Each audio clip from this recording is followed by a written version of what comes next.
우리 교회가 올해는 작년보다 전도에 총력을 기울이고 있습니다. 작년에는 화수목요일에 교회 앞 전도를 하는 거 전도했죠. 하지만 올해는 화수목요일 교회 앞 전도 이외에도 그 전도에 박차를 가하기 위해서 여러 작업들을 진행하고 있습니다. 함께 전도 공감 교육도 이미 교구별로 받은 상태이고 또 청소 전도도 이미 실시하고 있습니다. 또한 앞으로도 이슬비 전도 및 관계 전도를 지속적으로 추진하는 가운데 전도에 관한 세미나라든가 그 VIP 초청잔치 등 다양한 전도 관련 행사가 준비되고 있는 것으로 알고 있습니다. 참으로 고무적인 현상이라고 생각합니다. 그래서 저는 이런 교회의 전도 행사와 관련하여 앞으로 3시간 동안 증인되기 1, 2, 3이라는 제목을 가지고 말씀을 전하고자 합니다. 전도는 예수님을 믿는 성도들이 예수님에 대하여 복음에 관하여 세상에 알리는 기쁜 소식인데, 그러기 위해서는 전하는 자가 있어야 합니다. 전하는 자, 바로 이 전하는 자를 성경에서는 증인이라고 말씀합니다. 그런데 증인이 되려면 증인의 자격이 필요합니다. 판사가 되려면 판사의 자격이 필요하고, 대통령이 되려면 그에 걸맞는 자격이 필요하듯이 증인도 자격이 있어야만 합니다. 그래서 오늘 새벽에는 증인되기의 첫 번째 그 시간으로서 복음 알아야 합니다 라는 제목으로 나눌까 합니다. 제가 보기에 복음을 아는 것은 증인되는 그 첫 단초입니다. 복음을 모르고서는 복음을 전할 수가 없습니다. 그래서 오늘은 복음을 배우는 시간이고, 다음 시간에는 죄사함인데 회개 전해야 합니다 라는 제목으로 설교하고, 마지막 3번째 시간에는 성령에 관한 것인데 능력 받아야 합니다 라는 제목으로 설교하고자 합니다. 설교에 앞서 오늘 본문 45절을 한번 더 읽어보도록 하겠습니다. 45절 한번 읽어볼까요? 시작. 예, 그들의 마음을 열어 성경을 깨닫게 하시고. 예, 그렇습니다. 주님께서 부활하신 후 가장 먼저 강조하고 계신 것이 바로 이 성경 말씀입니다. 성경을 깨달아야 복음을 이해할 수가 있다는 것이죠. 주님께서 말씀하신 성경이란 당시에는 구약을 가리키는 거였습니다. 구약의 말씀들은 모두 다 예수 그리스도에 관하여 전하는 말씀인데, 오늘 본문에서 주님은 구약의 그리스도가 자신에 관한 말씀을 했다고 가르쳐주고 있는 것입니다. 모세의 율법과 선지자의 글 및 시편에 기록된 그 모든 내용들이 다 주님 자신을 가리키는 것이라고 주님께서 천명해 주신 것입니다. 그러니까 구약의 말씀들이 다 주님께 대하여 하신 말씀이라면 우리 주님은 그 모든 구약의 말씀들을 다 성취하셨으므로 메시아가 맞다라고 스스로 강변하신 것이나 다름없다는 것이죠. 여러분, 지난 시간까지 우리는 엠마오로 내려가는 두 제자에 관하여서 살펴보았는데요. 엠마오로 내려가는 두 제자를 깨우쳐 주실 때에도 주님께서는 이 구약의 모든 내용을 가지고서 풀어주셨던 것을 보았습니다. 마찬가지로 다른 제자들에게도 주님이 어떤 분이심을 성경을 통해서 자세히 설명해 주실 필요성이 있으셨던 겁니다. 여러분, 성경 말씀이 바탕이 되어야 우리는 그리스도를 온전히 이해할 수가 있습니다. 안 그러면 구태여 주님께서 성경 말씀을 풀어주실 필요가 없었을 것입니다. 성경 말씀이 바탕이 되고 이해가 되어야 신약에 오신 예수님을 우리 또한 하나님의 아들과 메시아로서 확증하고 또 확신할 수 있게 되는 것입니다.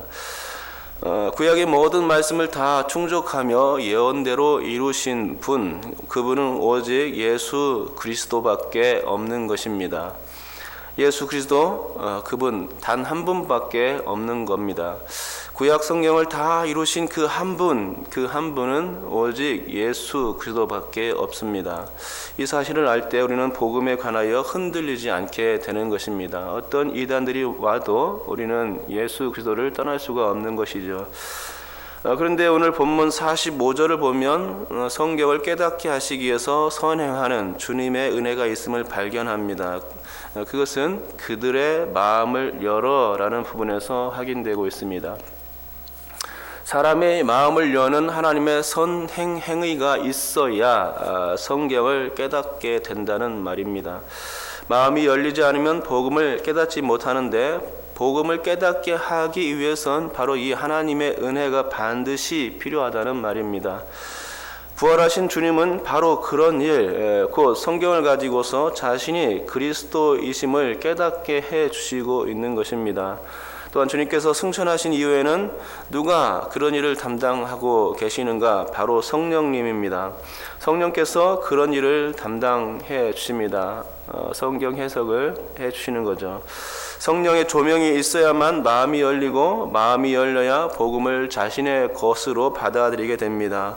인간이 아무리 영적인 것을 깨달으려고 해봐야 깨달을 수 없다는 말입니다. 석가모니가 명상을 통해서 도를 터득했다고 하지만 그가 깨달은 것이 그리스도에 대한 복음이 아니지 않습니까? 하나님께서 알려주셔야 예수도 알고 또 성경 말씀이 무엇인가도 그 진리 판단이 되는 것입니다. 복음의 깊은 비밀은 하나님이 알려주셔야 알 수가 있습니다. 그 성령님의 깊은 내적 조명이 있을 때에 알 수가 있고 바로 성령님께서 우리의 마음을 열어주실 때 그 복음을 받아들일 수가 있게 되는 것이죠. 맞습니다. 주님의 은혜가 우리를 향해 있는 것이라면 주님께서는 반드시 우리의 마음을 만져주시는 작업을 필요로 하실 것입니다. 이 작업은 굳은 마음을 부드럽게 하는 작업입니다. 에스겔서 36장 26절에서 또 새 영을 너희 속에 두고 새 마음을 너희에게 주되 너희 육신에서 굳은 마음을 제거하고 부드러운 마음을 줄 것이며 라고 말씀하는 것입니다. 왜 굳은 마음을 제거해야 합니까? 굳었다는 것은 하나님을 알지 못하는 인간의 닫혀진 마음을 의미하는 것입니다. 영적인 것을 받지 않으려는 자기만의 그 생각들이 인간들의 마음속에 아주 즐비하다는 것이죠. 그런데 성령께서 그런 생각들을 정리해 주시고 부드럽게 바꾸어 주시는 것입니다. 마음을 열어주시는 거죠. 밭농사를 지으려면 쟁기로 한번 밭을 갈아엎어야 농작물을 파종할 수 있는 것 아닙니까? 땅이 부드럽게 갈려야 그래야 농작물이 거기서 자랄 수가 있습니다. 그렇듯이 죄로 파괴되고 오염된 인간의 마음은 하나님께서 한번 터치해 주시고 엎어 주셔야만 열리게 되어 있는 것입니다. 그래야 하나님의 말씀을 받을 수 있는 부드러운 상태가 되는 거죠. 이렇게 마음이 열린 상태에서는 성경의 모든 말씀이 그때부터 믿어지는 것입니다.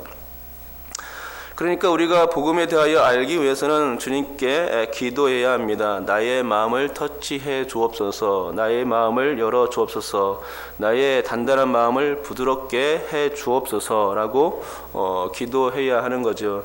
성령께서 우리의 마음을 바꿔라 주실 때 우리는 밝히 성경의 지혜를 깨닫게 됩니다. 그러면 성령께서 우리 마음을 바꿔라 주실 때에 우리가 성경에서 깨달아야 할 것은 무엇이겠습니까? 그것은 두 가지입니다. 첫째는 구원자가 누구인가라는 것이고 둘째는 구원의 대상이 누구인가입니다. 여러분, 구원자는 누구입니까? 바로 예수 그리스도이십니다. 그러면 구원의 대상은 누구입니까? 바로 우리들 자신이죠. 죄 많고 타락한 우리 인간들입니다. 그러니까 죄를 지은 인간은 스스로 구원할 수 없는 존재임을 성경을 통해서 인식하는 것, 그게 첫 단계이고 둘째 단계는 그 불가능한 구원을 가능케 해주시는 구원자, 그분이 누구인가, 예수 그리스도를 아는 것이다 라는 것을 깨닫는 것이 바로 성경을 통해서 깨닫는 진리입니다. 달리 말하자면 성령께서는 문자적으로 기록된 그 딱딱한 성경책을 피부에 와 닿도록 풀어주시고 또 깨닫게 해주시며 성경에 나온 그 구원자와 구원 대상에 대하여 아주 정확하게 지적해주고 있는 책이 성경책이라는 것이죠. 그러면 여기서 우리는 성경의 문자적인 내용과 성령의 사역, 연관성에 대해서 좀 더 살펴봐야 할 것 같습니다. 우리 46절을 다 같이 한번 읽어보도록 하겠습니다. 읽겠습니다. 시작. 또 이르시되 이같이 그리스도가 고난을 받고 제3일에 죽은 자 가운데서 살아날 것과. 아멘. 이 구절은 구원자 예수 그리스도에 관한 소개 내용입니다. 그런데 처음 이 글을 대하는 사람은 이 글이 믿어지지 않습니다. 어찌 죽은 자가 다시 살아나는 일이 있고 또 승천할 수 있을까라고 생각하게 되는 거죠. 이 일은 기독교의 가장 위대한 핵심이자 역사적으로 일어난 부인할 수 없는 사건이지만 어떤 이들은 이 기록을 단지 꾸며낸 이야기나 신화처럼 취급하면서 무시하게 된다는 것입니다. 한마디로 못 믿는 것입니다. 하지만 구원자 예수 그리스도가 이루신 이 기독교의 핵심적인 사건, 곧 죽으심과 부활이 믿어져야 증인이 될 수 있는 것이죠. 그러기에 이렇게 문자적인 기록을 생생하고 살아있는 말씀으로 받아야 하는데 바로 그게 성령께서 하시는 일인 것입니다. 믿지 못할 일, 인간의 생각으로서는 절대 할 수 없는 그 생각들을 성령께서 하시게 만들고 믿어지게 하는 것입니다. 여러분, 당시 제자들은 주님의 이 말씀을 직접적으로 들었겠지만 우리는 그 말씀을 기록된 문자로만 알 수 있습니다. 성령은 이 기록된 문자를 믿어지도록 마음을 열어주십니다. 그 단적인 증거가 엠마오로 내려가던 제자들에게서 나타났지요. 32절에서 알 수 있듯이 주님께서 말씀을 가르쳐 주실 때에 이들 마음속에 어떤 마음이 들었냐? 뜨거운 것이 일어나는 것을 느꼈다라고 본인들 스스로가 얘기하는 것을 볼 수 있습니다. 그러니까 그들 마음속의 뜨거움은 말씀을 들을 때 일어난 것이고 그렇게 뜨겁게 역사한 주체는 바로 성령님이셨던 거죠. 구원자 예수 그리스도는 고난받고 제3일 만에 죽은 자 가운데서 살아나신 분이신데 이를 주님께서 설명하실 때에 제자들은 강권적인 그 성령의 역사로서 뜨거움과 함께 그 모든 것이 깨달아지게 되었던 것이죠. 그렇습니다. 부활하신 예수님을 만난 제자들이 그 주님의 말씀을 듣고서 어떤 마음이 들었냐면 바로 이 뜨거움이었습니다. 저는 그것을 이렇게 표현하고 싶습니다. 주체할 수 없는 기쁨, 그겁니다. 바로 그런 기쁨이었습니다. 제자들은 살아나신 예수님을 보고서 아주 뛸 듯이 기뻤습니다. 여러분, 생일 때 받고 싶은 선물이 있는데 사랑하는 누군가가 자신이 원하는 그 선물을 전해준다면 얼마나 기쁠까요?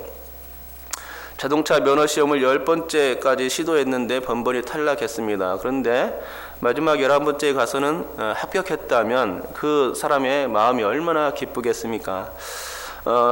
99번 소개팅을 받고서도 모든 상대에게서 퇴짜를 맞았는데 100번째 만난 상대가 오케이 하였다면 그래서 결혼에 성공했다면 이보다 더 큰일이 어디 있겠습니까?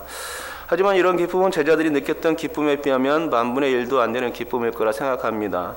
제가 설명하기는 어렵지만 정말 그들은 그만한 기쁨을 가지고 누렸을 것입니다. 그것이 성령님이 하시는 일이었고 문자적인 말씀과의 차이입니다. 곧 문자적인 깨달음은 지식적인 깨달음으로 끝날 수 있지만 성령께서 주시는 그 깨달음은 우리를 근본적으로 바꾸어주는 그런 능력의 깨달음이라는 것이지요. 예수가 메시아라는 것이 확 느껴졌다는 것입니다. 그동안 안 믿어졌는데 의심만 했는데 예수님께서 성경을 풀어주시니까 그때의 뜨거움이 일어나면서 확 예수가 메시아인 것이 확 깨달아진 것이죠.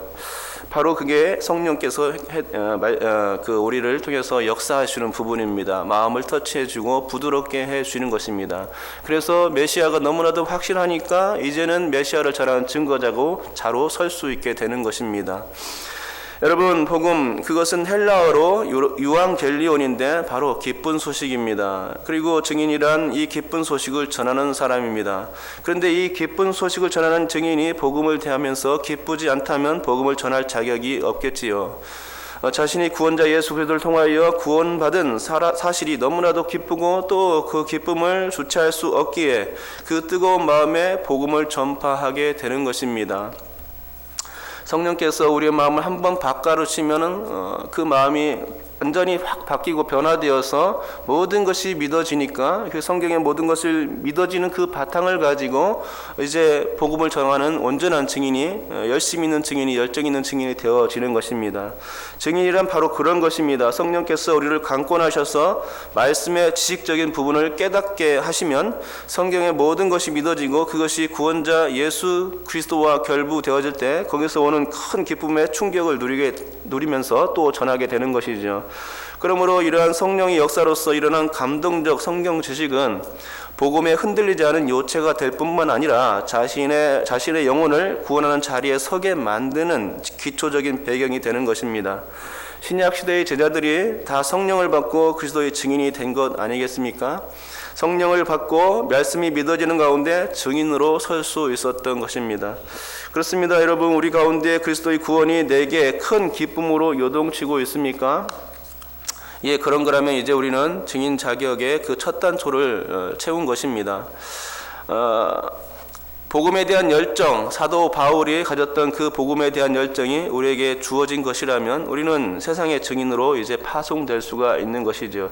그러므로 우리가 성령께서 깨달음을 주시는 그 요지부동하고 감동으로 살아있는 복음, 예수 그리스도의 죽으심과 부활이 모두 믿어지는 그 감동의 기쁜 소식, 이 기쁜 소식을 나의 가족으로부터 시작하여 모든 이웃에게까지 전파할 수 있기를 소원합니다.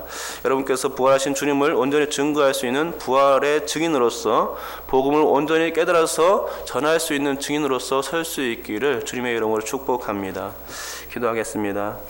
하나님 아버지 감사합니다. 오늘도 주님 우리에게 말씀을 깨닫게 해주시니 감사합니다.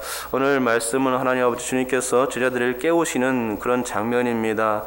마음을 열어 성경을 깨닫게 해주셨습니다. 구약의 모든 말씀들을 가리켜가며 그것이 누구에 관한 말씀인지 조목조목 말씀해 주실 때에 제자들이 마음의 변화가 일어났고 예수께서 메시아인 것이 확 드러나 알게 된 것입니다. 이 마음이 있을 때에 복음을 그들이 마음속에 받아들일 때에 그들이 하나님 열정적으로 복음을 전해야 되겠다는 그 생각이 하나님 깊이 그들의 마음 가운데 각인되었던 것이죠. 그래서 주님의 충성스러운 제자, 순교까지 감당할 수 있는 충성스러운 제자들이 될 수 있는 배경이 되었던 것입니다. 만약 주님께서 이러한 작업, 기초 작업을 하지 않았다면 그들은 하나님 아버지 정말 복음이 무엇인지 온전히 깨닫지 못하는 그런 상태였을 것입니다. 당연히 주님의 제자 증인이 되지 못했을 수도 있을 것입니다. 하나님 아버지, 그러나 주님께서는 그것을